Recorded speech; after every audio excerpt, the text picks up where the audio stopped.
Hello, and thanks for joining Rise City Church's online service. My name is Andy, and I'll be your host today. If this is your first time with us, we'd love to have the opportunity to connect with you. If you text the word guest to 484848, we'll send you a link to our online connection card. And if you're in the San Diego area, after you fill out the connection card, we'll send you a coupon for some free Chick-fil-A. Again, that's 484848. We had an awesome time a couple weeks ago at our Christmas Eve services. Here's a quick video recap of those services.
If you are newer to Rise City, we would love to have you join us at our Newcomer Social on January 24th at 5 p.m.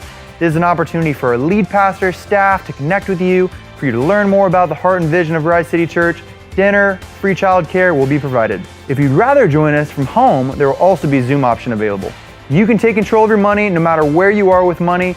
Our upcoming Financial Peace University will teach you how to create a budget, pay off debt, spend and save wisely. This 9-week class will start January 31st and fee-based childcare will be available. Sign-ups for both of these events are on the app, website, and e-news. Our Life Groups Fair is coming up on January 17th and 24th before and after both services. This is a great opportunity for you to check out all of our great life groups we offer and help you stay connected. Lastly, over in our kids ministry, during the month of January, they are learning all about responsibility, showing you can be trusted with what is expected of you. This week's story is the parable of the bigger barns in Luke and how it's important to share what you have. Be sure to talk with your kids about what they have learned. That's all the announcements we have for you today. Have a great rest of the service. All right, Rise City Church, it's Christmas Eve morning, and this van behind me was purchased by you. This is one of the nominations that came in the Christmas offering, that there is a family from our church, their van broke down. A minivan doesn't even fit their family anymore because there's gonna be 9 of them.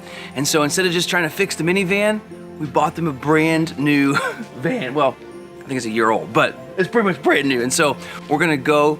They think that a mechanic's coming to fix their current van, and we're gonna pull up in this one. So want to make sure you're on the journey with us. Thank you so much, Rise City. This is gonna be fun.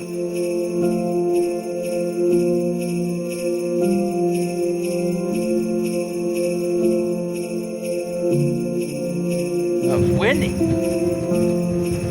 So this is the favorite part I have of my job. Don't really do this very often for my job, but it's still cool. And it's really cold. All right, here we go, here we go. Obviously, the van's not working.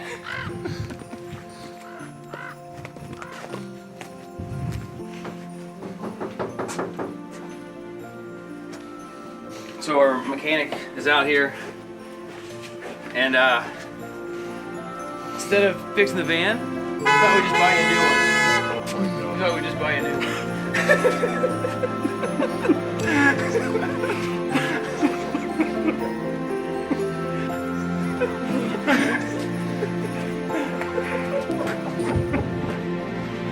Merry Christmas.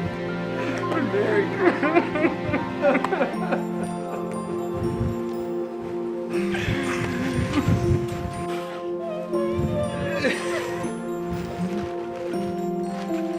Merry Christmas. Go check it out. Go check it out. See, plenty of seats. So yeah, go check it out.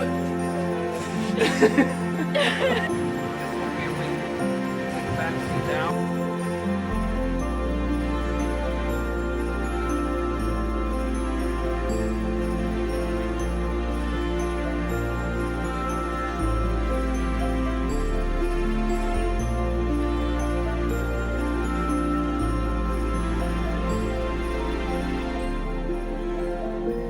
Well, hey there, Rise City Church, as well as any of you watching online. Perhaps you made your New Year's resolution that you wanted to come to church and you found us online. Man, we are so excited for you to be a part of our service today. My name is Brandon, I'm the lead pastor of Rise City, and I hope that you find this to be an incredible church that maybe someday you call your church home, because those of you that are part of Rise City, man, I could not brag on you enough right now, especially after that video we just watched. I am still just amazed. I don't really have the words to express how thankful, how in awe, even in disbelief I am at your generosity, at our generosity at the end of the year. $364,000 you gave, and we're in the process of giving it all away. And man, that family that received the van is just one family of many who have been impacted.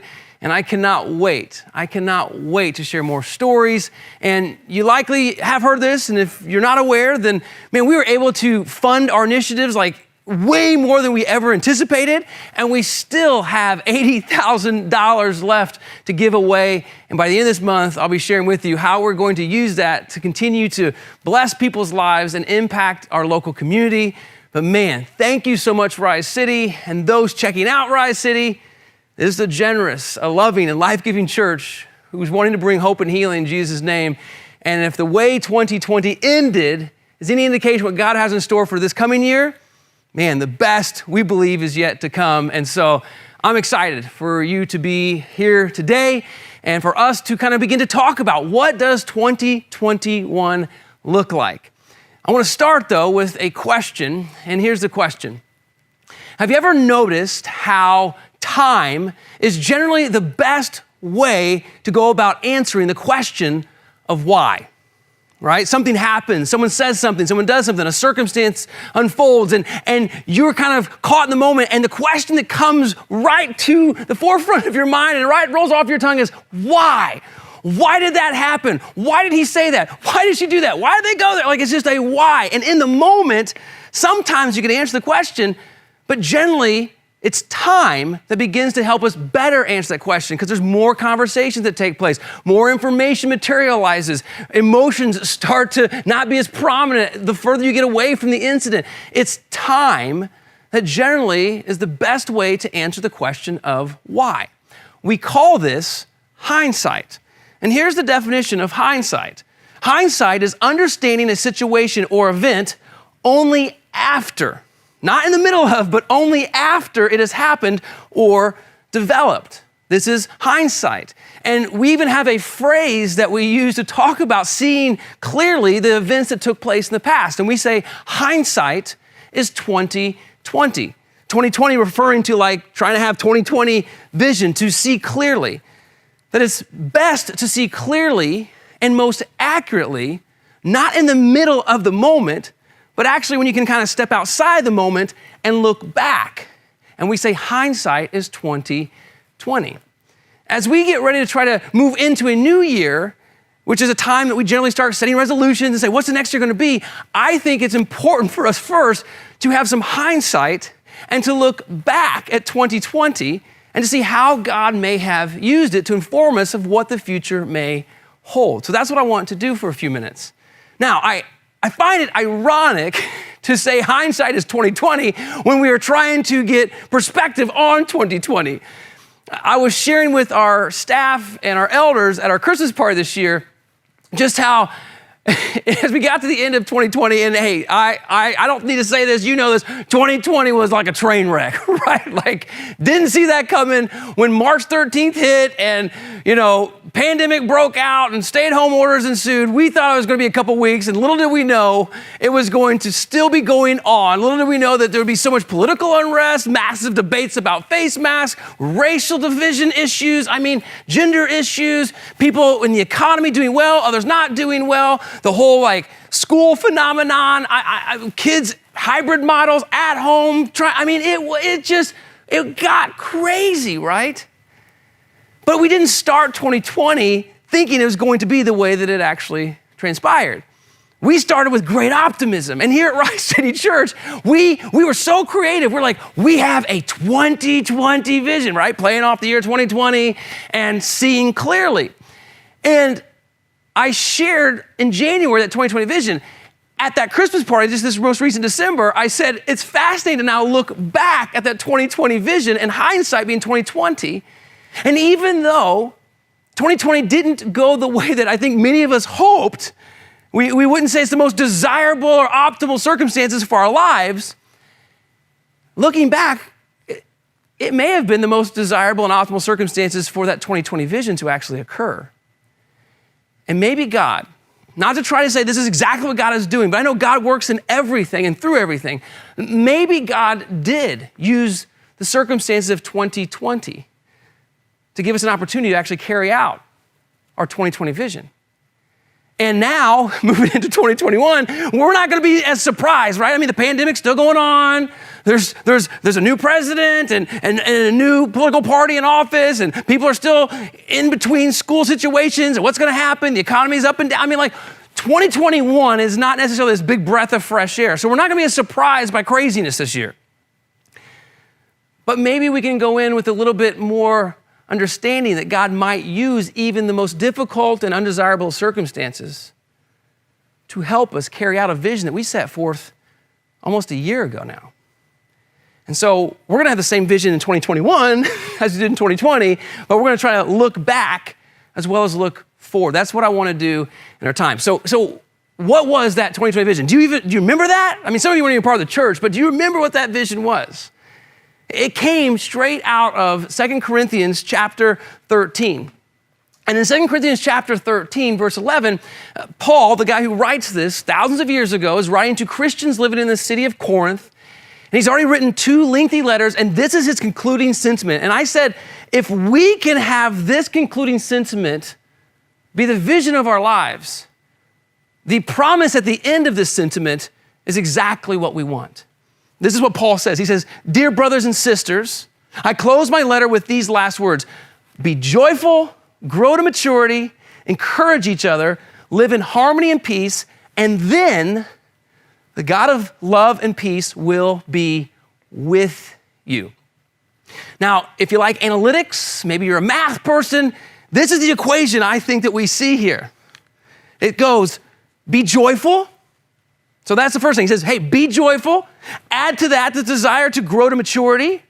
Add to that encouraging others. Add to that to live in harmony. And here's what you get, the equation that equals this: God, the God of love, will be with you. And I remember last year saying, who doesn't want that? Like, sign me. You want to know if God will be with you? You want God to be with you? Then let's be joyful, grow to maturity, encourage others, and live in harmony.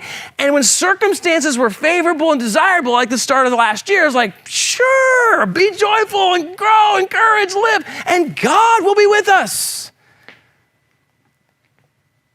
How often were you thinking about being joyful, growing to maturity, encouraging others, and living in harmony in 2020? But perhaps God gave us the perfect environment, most conducive for us to have to try to strive and even depend on Him for these things so that we might know tangibly that He truly is with us. And so I want to look at these 4 things again, because maybe it's selfish, and I'm giving you permission to be a little selfish here too, but do you not want that? Do you not want God to be with you, to have a security and a confidence and assurance that the God of love is with you, especially if we do go through crazy times like we did in 2020 and we go to that in 2021? Do you not want God to be with you? So what does it look like for us to be joyful, grow to maturity, encourage others, and live in harmony?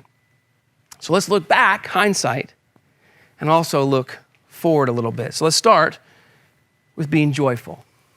To be joyful. When you consider 2020, did you wake up each morning with just this overabundant exuberance of joy? Did you have a lot of pep in your step where you're like, woo, warm fuzzies and butterflies and endorphin rushes all the time throughout the year? Was that your story? Now, some of you, there are some, maybe that was, but for most, did joy not seem a little elusive last year? Or just kind of faded in and faded out? It was here and then gone? I know that was my story. If I look back at 2020, in particular in terms of ministry, man, there were some definite highlights, but I would tell you 2020 was by far the most difficult and arduous year of my life in ministry. And there are so many times where I was wondering, where is joy? This is hard. I don't like this. I'm starting to lose hope in humanity over some of these circumstances, and people are getting just mean, and what's happening? I can't trust anything. What's going on? So my circumstances started to dictate my reality rather than my choice to be joyful. But we're told to be joyful. And so what is joy? Well, joy, this is the definition I shared last year. It's important to realize that joy isn't just this external exhibition of emotion and happiness and yoo-hoo, like sometimes. But joy is an inner trust. It's internal, not external. It's not circumstantially based. It's soul-based. It's internal. It's an inner trust, a confidence in God's sovereignty, that God is in control, that he's still on the throne, that he's not like, oh my gosh, that just happened. Like he's fully aware of what's happened. He's dialed in, he's in control, and he's good. It's an inner trust of his sovereignty and his goodness, that God is still good even when circumstances aren't, that God is still working for the good, that the very nature of God is good and he wants our good. There is a trust in that then produces a choice. Joy is a conscious, intentional choice. It doesn't just appear. You choose joy. In light of knowing God's in control and God is good, I choose. And what I choose is first to be confident. I got to be confident because God's in control. So he's got this. He's going to get us through this. And I'm going to be content that he's good. He provides exactly what I need. I don't need to manufacture things, work hard for things, that I can be content in spite of good circumstances or in bad circumstances, but I will choose each and every moment by moment. I will choose to be confident and content throughout circumstances, knowing this too, that this circumstance, this too, in this pandemic, this too, in this political upheaval, this too, in this racially charged division issues, this too, if someone loses their job, this too, if my kid has to continue to do this hybrid school model, this too, if my marriage falls apart, this too, if whatever, it could be dire circumstances, or this too, if I still get the job promotion, this too, if I get married this year, this too, if I get a raise, this too, if we actually get out of isolation and we're actually going back to life, whatever new normal looks like. But this too, all of it. Joy is the trust that this too will be used by God for our growth and our good. God wastes nothing, and he uses everything. Let me say that again. He wastes nothing, and he uses everything, and he will use it to grow you, and he is wanting good for you and for me. And so when we're called to be joyful, it's moment by moment. It's choosing each day that God is in control. He's good, so I will be confident and content, and I will choose joy. And he will work through this. Joy does not need a smile to exist. But let's be honest, it feels a lot better when there's a smile that goes with it. And sometimes smiles do come with joy, but it's not circumstantially based. It's soul-based. It might not be well in my circumstances, but it still can be well in my soul, and I will choose joy. And when I look back at 2020, I believe many of you chose joy, and I'm thankful. I believe our staff and our elder team, in midst of difficult times, still had an unshakable faith of God being sovereign and control and good. And I do believe the Christmas offering is one of those evidences that you still gave, even I'm not sure the future is going to happen and what's going to happen economically. You still trusted, and you chose joy. You chose joy. Let's continue to choose joy in 2021. What would it look like if moment by moment, right at the breakfast table, on the commute to work, in the office, working at home, still with kids, whatever I choose joy. Choose joy. Grow to maturity. It's the second thing, right? To grow to maturity. What if this year you said, I am going to make it my goal to grow? Let me ask you this question, Rise City and those watching. In 2020, did you become more mature or immature? Did your actions and your attitudes look more like Jesus, less like Jesus? Did your demeanor and your words and your actions and every part about you, did it look more like an adult or more childish? Because make no mistake about it, we are called to grow, and 2020 provided an optimal environment for growth because 2020 was filled with a lot of adversity and pain, and growth always takes place best in the context of pain because you're having to overcome. Right? Physical growth brings pain. My daughter Hope is experiencing growth pains in her legs right now. She's coming in our bedroom at night and she's like, it hurts, Mommy, because she's growing. But as it's growing, it's so she can have greater security. She'll be able to be more agile and run and be stronger as she gets older. But the growth had pain. 2020 had lots of pain points, right? So there should have been growth.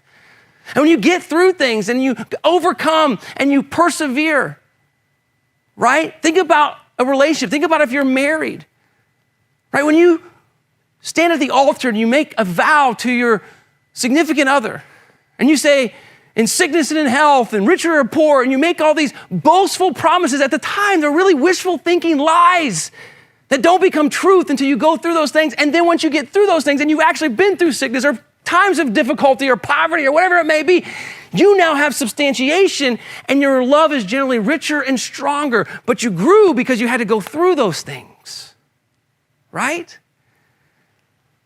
What if God wanted to leverage some of the events of 2020 to cause us to depend on him even more so that we might grow to maturity? The word that Paul uses to grow to maturity anyway, it's this word that means to fix and to mend what's broken. What if God wanted to really reveal some things in our life and just even our attitudes and just the way we think about things and what we rely on, and just to show that there's brokenness, and he wanted to start to expose those so he could then mend and heal those in our life? Did you, did I, did we become more mature, stronger, deeper, dependent, and anchored on Christ in 2020? Or did we look a little bit more childish? Did we progress or did we regress? And as we step into 2021, what if this could be a year of significant growth for you? What if this could be the year that you really thrive in your relationship with God? And perhaps thriving, yes, it's beautiful when it takes place in the context of being on mountaintops and things are great. But what if we continue to remain in a valley where you still choose joy and grow?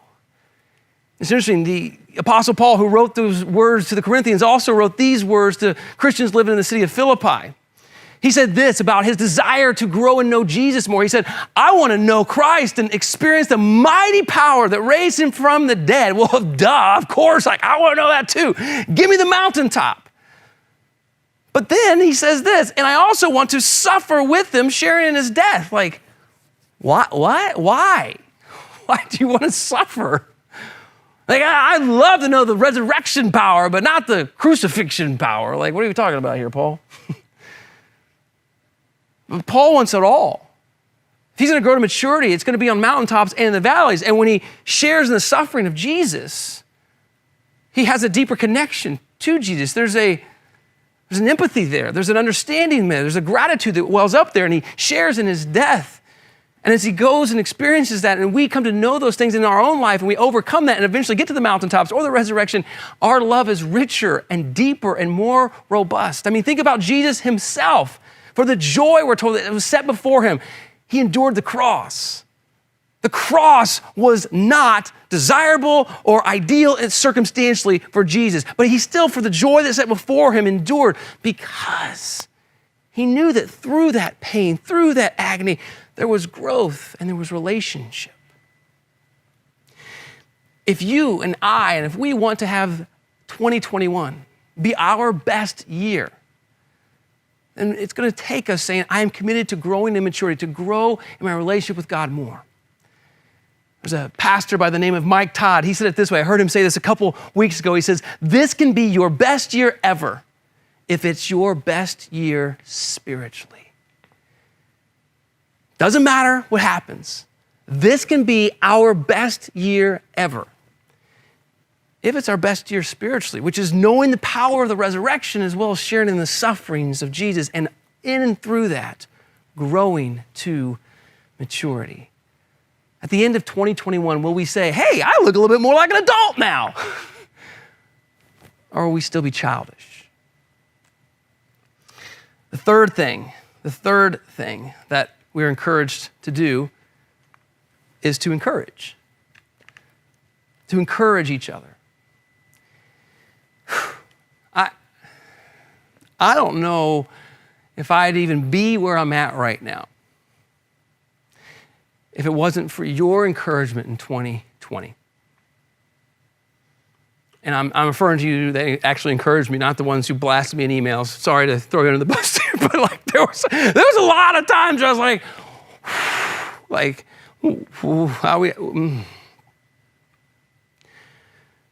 But to encourage someone is literally to breathe courage into them, right? Think of helium balloons. You blow that helium into it, and the balloon fills and rises above. And that is what encouragement does, is it's breathing courage to say, you can get through this. You're going to make it through this. And it helps you rise above the circumstances. And I can tell you, from our staff to our elders to those of you who call Rise City Church home, like so many of you, your breath blown on me encouraged me in really difficult times and tough leadership moments. Times I'm like, is this worth it? Why? Like, where are you, God, anyway? And then all of a sudden it's like, someone sent the right email, someone sent a gift, someone said the right thing, someone came and gave a hug, right? Or socially distant did a fist pound, right? Because of the COVID thing. But encouragement was huge. And we are called to be vessels of encouragement as followers of Jesus Christ. Both people who are vessels that give encouragement, but then also we need to receive encouragement. What would it look like to be that? And in 2020 was not the ball set up on the tee for us to constantly be source of encouragement as we were isolated and scattered and going through just so many times of uncertainty. It was like God said, here, you want to like grow closer to me? Then you can encourage. And I've given you the opportunity right here. Look, they need encouragement. They're home alone. Look, they're having to work with their kids at home. Look, they lost their job. Look this, look. And you just have to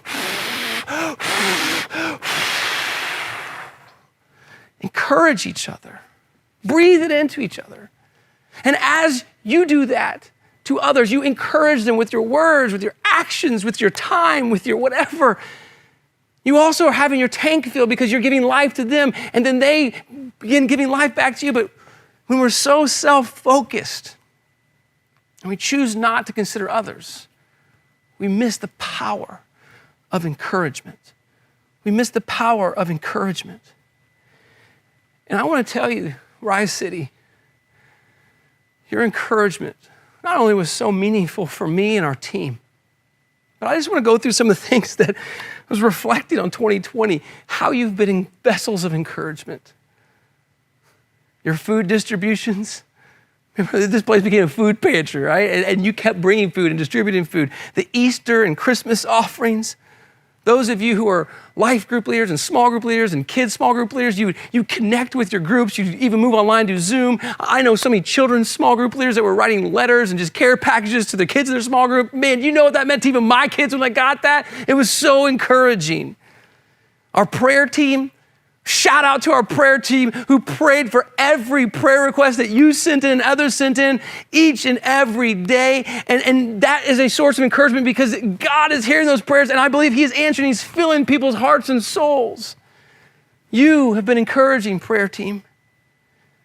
Encouraging families who have kids at home who are struggling. We had like extracurricular classes that we set up for a period of time, like when people were homeschooling. And those of you who did that, you were such a source of encouragement.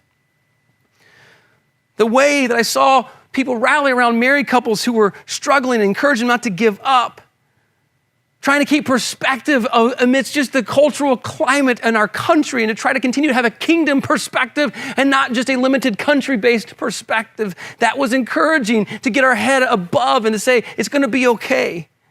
To keep looking to Jesus, encouraging people to have empathy and to get and step into the shoes of other people in the midst of the racial tensions and to begin to understand more what the plight is and what people go through from our black brothers and sisters, our brown brothers and sisters, and even understanding white brothers and sisters. Like there's opportunities for encouragement there. You did that. Encourage people when they had to stay home and couldn't go to church, or they couldn't sing, and we came outside, or we did things online, and we continued to say, it's going to be okay, we're going to get through this, and then we came back, and we erupted in celebration, like encouraging. Encouragement has been at the forefront and the center of this year, and it cannot just stay in 2020. We have to continue to be vessels of encouragement in 2021. Breathe. Give life, receive life. That should be a part of our vision. And finally, we are called to live in harmony and peace. Not sure many people would reflect and have hindsight of 2020 and be like, yeah, 2020 was a year of harmony and peace. That's just a funny joke. Like, that's how jokes should start. Like, haha, guess what, like. We should work on it this year, though. Harmony and peace with our family. Harmony and peace with our neighbors. Harmony and peace in our work. Harmony and peace with our fellow citizens. Harmony and peace with people on different sides of the political aisle. Harmony and peace within the walls of the church. Harmony and peace as we take the church outside of the walls and be in the community. Harmony and peace with other Americans. Harmony and peace with other countries, races, genders. I mean, live in harmony and peace. And I think if I look back at 2020 and you have some hindsight, like God gave us the opportunity to really fight for harmony and unity and peace. And I'm not sure we succeeded in that.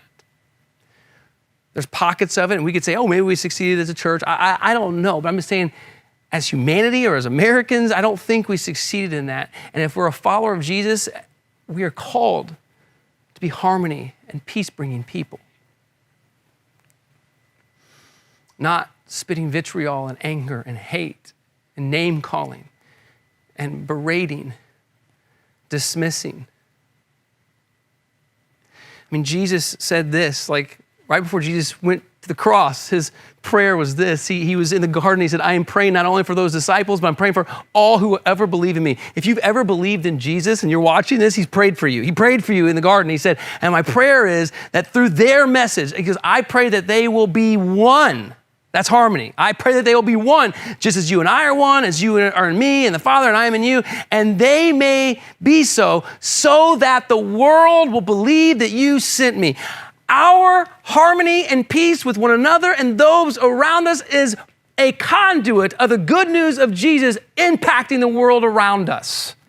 When we live in disunity and disharmony, there is less of an opportunity. The conduit is clogged or blocked for people to experience the good news of Jesus. Jesus prayed that we'd be one. Here, most of you live in San Diego, watching, some of you are other places, but wherever you are in your community, there are people in your community that need to know Jesus. And one of the ways that they will come to know Jesus is when Christians begin to live in love and unity and exhibit peace.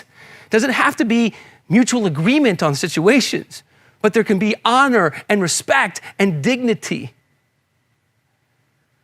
I don't need to inform you of what took place even in our country just a couple days ago.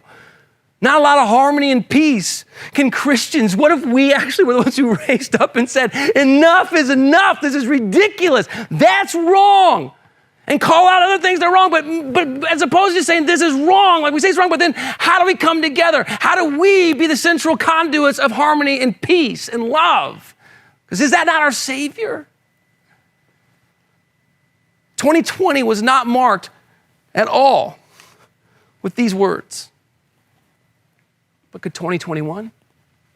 And could Christians lead the way? And maybe, I'm just saying maybe, I'm just going to throw this out there right before I get ready to close. Maybe one of the best ways to be harmonious and peaceful, even for your own soul, is just get off social media.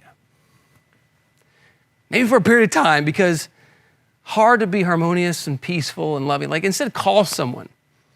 Write a letter, for goodness sake. Just do something, but like, don't let your soul get filled with division and hate and anger if you're trying to become harmonious and peaceful. And then, be joyful, grow to maturity, encourage others, live in harmony. And here's the promise. God will be with you. And that's Christmas, right? That's Emmanuel, God with us. And I want that. Did you experience God's presence and his withness in 2020? And if you did, I would believe that likely you could kind of follow the trail of breadcrumbs and see it's probably in times that you were choosing to be joyful. You kept pursuing growth. You could continue to want to be in God's word, to be a person of prayer and servant-mindedness and generosity and worship. I mean, you were doing that, and then you were encouraging other people. You weren't just getting fixated on your own self, and you were striving to live in harmony with your neighbor, to love your neighbor as yourself. And in those times, you're like, I sensed a witness. I sensed God with me. what would it look like if these 4 things continue to be our vision in 2021? Right? Hindsight, looking back, that 2020. What if the vision 2020 needs to be also in 2021? And now we're not surprised by circumstances. We may even realize that the best way for this to be true is in spite of our circumstances. And I pray for myself. I pray for you. I pray for our church. I pray for my family. I pray for my friends. I pray that we would say, this year will be our best year ever, because we will make it our best year spiritually. And we'll do so by keeping this at the forefront. And when we get to the end of 2021 and we look back, hindsight 2021, I hope there's a lot of, oh man, God was with us. God was with us.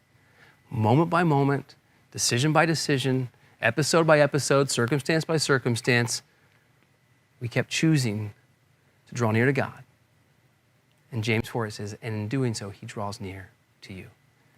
It's a moment by moment thing. And I'm praying that for our lives.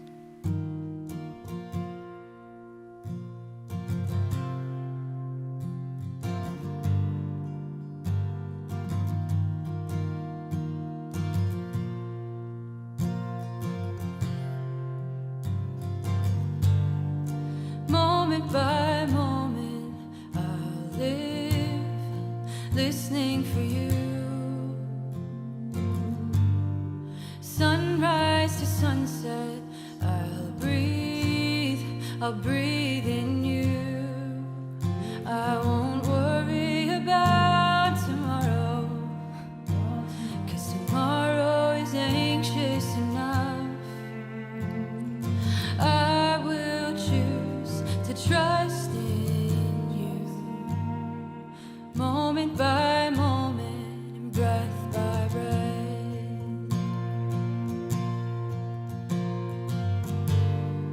Moment by moment, I'll live listening for you. Oh, sunrise to sunset, I'll breathe in you. I won't worry about tomorrow, 'cause tomorrow is anxious enough. I will choose to trust in you, moment by moment and breath by breath.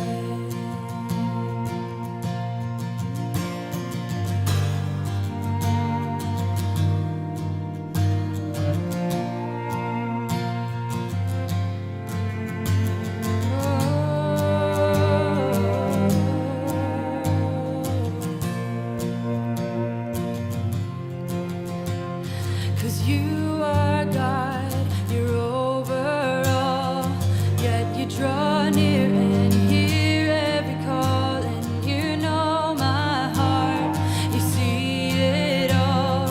You're not afraid, you keep loving my soul, yeah. You are God, you're over all, yet you draw near and hear every call, and you know my heart, you see it all.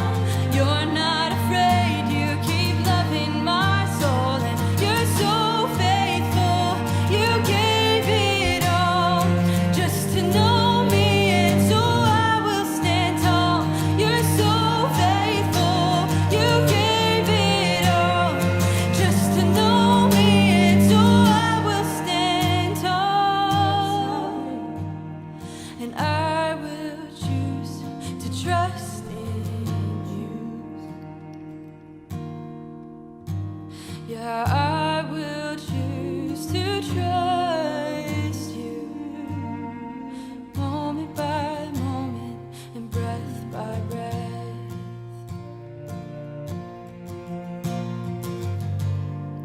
Moment by moment, I'll live listening for you.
Thanks so much once again for joining with us today. I hope and I pray that you are both challenged and encouraged.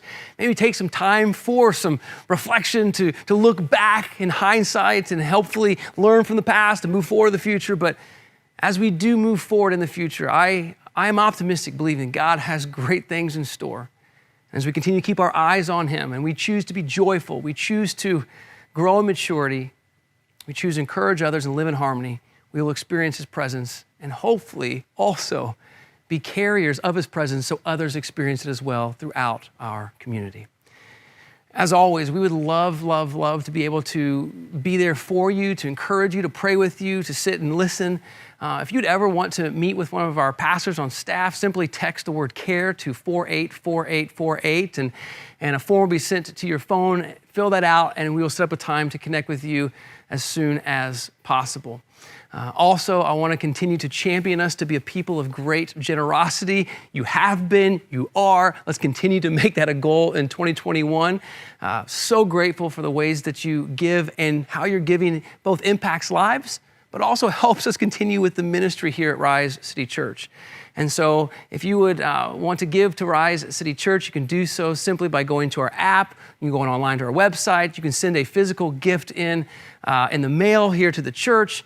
There's so many ways that you can give, but I just want to encourage you to give. And praying that God gives us wisdom to appropriate your generosity well to advance His kingdom. So as we close, I want to just give us our very familiar, or maybe if this is one of your first times watching, not so familiar, but this is kind of an anchor of Rise City Church, our benediction, which is, may we be a people who wake up, rise, and shine. Maybe you wake up to Jesus. Jesus, the one who is not foreign to the circumstances we're going through. He's not surprised by it, but He is with us in it. May we look to Him, wake up to Him, and may we rise to life in Him. Tangibly today, how do you rise to life? How do you follow in step with Christ? Well, be joyful, grow to maturity, continue to encourage others, live in harmony. May we rise to life in Him, and may we then shine to others. To shine to others.